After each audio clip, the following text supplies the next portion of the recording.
Good day, ladies and gentlemen. I just read Prospero Burns by Dan Abnett, and to be honest, it's somewhat underwhelming. So unlike what you might expect, this book isn't really about the burning of Prospero, nor does it have a Space Wolf protagonist. So in terms of Worst Cover of the Year award, this book is a solid contender. Regardless, Prospero Burns follows a remembrancer who travels to Fenris to do what remembrancers do. After all, the wolves are poorly understood, both in 30k as well as in real life. After a tumultuous arrival on the planet, we follow him for quite a while as we see the wolves fight against robot people, travel to Nikea, and eventually also to Prospero. But what plays an even bigger role in the story is the mystery of the remembrancer himself, because there are some weird things going on with him. Like him being able to speak foreign languages, not being able to remember why he went to Fenris, and being tormented by weird dreams. So if you would like to know what's up with the cursed skjold, what the melting point of Tiska is, or if you would just like to learn more about the space yiffers, then this is the book for you. I'll get to my issues with the book later, but first I'd like to talk about the two big highlights. The first is the way Abnett uses this book to make sense of the way the wolves behaved during both Nikea and Prospero. We spent almost 300 pages just looking at how the wolves do things, what the culture of the wolves is like, how their upbringing on Fenris shapes them, and how deep their relationship with warp magic runs. They aren't just afraid of magic because they don't get it as well as the Thousand Sons. No, they are afraid of magic because they understand its dark sides much better than the Thousand Sons. But outside of that, we also learn of their executioner role. This is a legion which most likely already exterminated 2 other Primarchs and their legions. Sure, the 4th and 1st Legion got a lot of shitty jobs, but for the truly dark tasks, the Space Wolves were sent. So while most legions might balk at the idea of fighting other Astartes, it isn't exactly a first for the wolves when they are asked to sanction Magnus. And finally, this book also shows how the relationship between the Sons and the wolves becomes more and more toxic over time. Now, I don't think that this is handled in the most interesting way, as you will see by the end of the book, but the explanation given for how all of these unfortunate encounters occurred does fit within the larger narrative of chaos pulling the strings.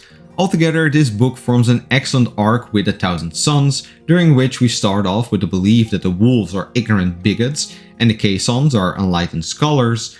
And slowly we see this view fall apart as the Thousand Sons goes on, and then Prospero Burns continues this narrative to a point where the opposite might be closer to the truth. The second thing I like is the way in which the Space Wolves are portrayed. We learn that their barbaric appearance is mostly an act to hide how dangerous they really are. This legion pretends to be as bullheaded as the world leaders, but in reality is much more like the Alpha Legion. So from planting spies amongst other legions, using alien weaponry, and fighting in a very min-max way, we see a lot of cunning from the route. We see how their dark role and barbaric roleplay shapes their culture. For example, they do not keep written records, because like all barbarian tribes, writing is of course considered too nerdy. But as the novel goes on, you start to see that the real reason is that no proof should exist of their actions. No written evidence should exist of what they do, and as such they make sure it doesn't. But while the Alpha Legions seem suspicious because of such practices, the wolves just seem stupid and thus no one suspects them. But even their jovial culture filled with drinking, tall tales and humor is a partial act. They use humor as a coping behavior to deal with the horrors of war and the evil things they have to do. The tall tales are there to keep the visions alive that there is glory in dying for the crusade, very similar to the dulce et decorum speeches from the world wars. As for drinking, well, sure, people drink to have fun, but people also drink to get rid of their demons, and after reading this novel, I'm not sure which one holds true for the wolves. But despite these 2 points, this might actually be the weakest book I've read from Abnett so far. One reason for this is the metric carkin ton of bolter porn in this book. I'm not used to Abnett doing this, but this book features a lot of boring combat scenes between the wolves and irrelevant space robots. Sure, Helldivers players might rejoice, but narrative-wise these scenes accomplish very little. They are basically just panning scenes that fill the void between important conversations the Remembrancer has with the various Space Wolves. What also doesn't help is that similar to the famous Incandescent from Mortis, this book has about 3 descriptions it has for the way in which Space Wolves fight, all of which involve wet leopards and B-movie levels of blood. Seriously, Every noise a space wolf makes is described as a wet leopard growl, snarl, or purr. And I think the word wet leopard is in the novel at least 100 times. These filler combat scenes were boring and made large parts of the novel feel like a slog, but conversely, I'm very intrigued now as to why a feline has to be wet to sound like a space wolf. Anyways, the mystery regarding the Remembrancer is also just not that interesting. Part of the reason for that is that it is just one of those check-the-box lore bits that are required to make the narrative fit the original Heresy lore. But more importantly, it features a recurring dream sequence that is copied word for word about 30 times.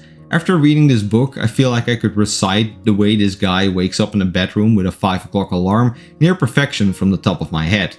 So combined with the copious amounts of boring repetitive combat, these repetitive dreams don't do much to make the novel feel less like a slog. Then finally, there's the issue that Abnett suddenly tries to be all artsy. Instead of just telling the story of the Remembrancer in a logical way, we get random parts of his backstory inserted into the novel. They aren't in any logical order for the most part, and with one or two exceptions, have nothing to do with the ongoing plot of the novel. This is quite annoying because you basically have to read this book twice to understand the importance of each fragment, because their relevance only becomes apparent once you later learn their context. But those nitpicks aside, the story of the Remembrancer was actually quite entertaining, once we got past the dreams and the combat scenes. He has a cool character arc where he slowly adjusts to the space wolf culture. Whenever he has to provide a tale for the wolves, the writing style actually becomes more flowery to fit the way a Remembrancer would talk. He is surrounded by a bunch of interesting and distinct characters. We explore the way Low Gothic relates to the two languages of the Space Wolves, and his story becomes a rather entertaining tragedy by the end of it. So altogether, I'm giving Prospero Burns 4 out of 5 stars, but there definitely have been parts where I wanted to give it 3 or even lower.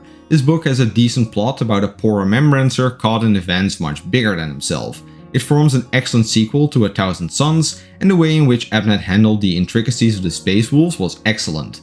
It's just a shame that it also contains very repetitive language usage, which makes the already boring combat even more boring. For Space Wolf fans, it is surely worth getting through the slog to reach the gems. But this is definitely not my new favorite Horus Heresy book.